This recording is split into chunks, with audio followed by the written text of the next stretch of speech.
ইসলাম ধর্মে লোকশ্রুতিতে প্রায় শুনতে পাওয়া যায় যে পুরুষের বাম পাজরের হাত থেকে নারীকে সৃষ্টি করা হয়েছে, অথবা নারীকে পুরুষের মাথার হাত থেকে সৃষ্টি করা হয়নি যে সে তার উপরে রাজত্ব করবে, নাই বা পায়ের হাত থেকে সৃষ্টি করা হয়েছে যে সে তাকে অবজ্ঞা করবে, বরং তাকে পাজরের হাত থেকে সৃষ্টি করা হয়েছে যেন পুরুষ তাকে কাছাকাছি রাখে সব সময়। কিন্তু এই কথাগুলোর কি আদৌ কোনো ভিত্তি আছে?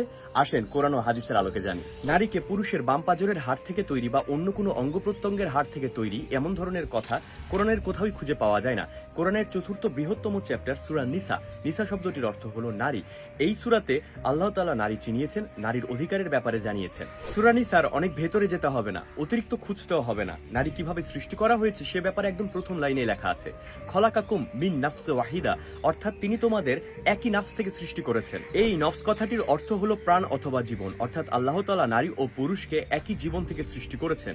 এত স্পষ্ট করে প্রথম লাইনে কথাটা বলার পরেও লোকজন এই বাম পাজরের হাড়ই খুঁজে বেড়ায়। এবার আসে আল্লাহ কিভাবে জীবন সৃষ্টি করেছেন, মানুষ সৃষ্টি করেছেন এ ব্যাপারে কোরআনে সূরা মুমিনুরের 14 নম্বর আয়াতে তিনি বলেছেন, এবং এই আয়াতটিও একজন নাস্তিক গ্রহণ করবে, কারণ এতে বীর্য, রক্ত, মাংস থেকে শুরু করে এক এক করে পর্যায়ক্রমে মানুষের দেহ গঠনের প্রক্রিয়া বর্ণনা করা রয়েছে। কিন্তু এত কিছুর মধ্যেও পুরুষের বাম পাজরের হাড়ের খোঁজ কোনো দিক দিয়ে পাওয়া যায়নি। তবে পাজরের হাড়ের ব্যাপারে একটি হাদিস আছে যেখানে রাসূল পাক বলেছেন, মেয়েরা পাজরের বাঁকা হাড়ের মতো, তুমি তাকে সোজা করতে গেলে ভেঙে ফেলবে, যার ফলে তার কাছ থেকে কোনো কাজ করতে চাইলে এ বাঁকা অবস্থায় করবে।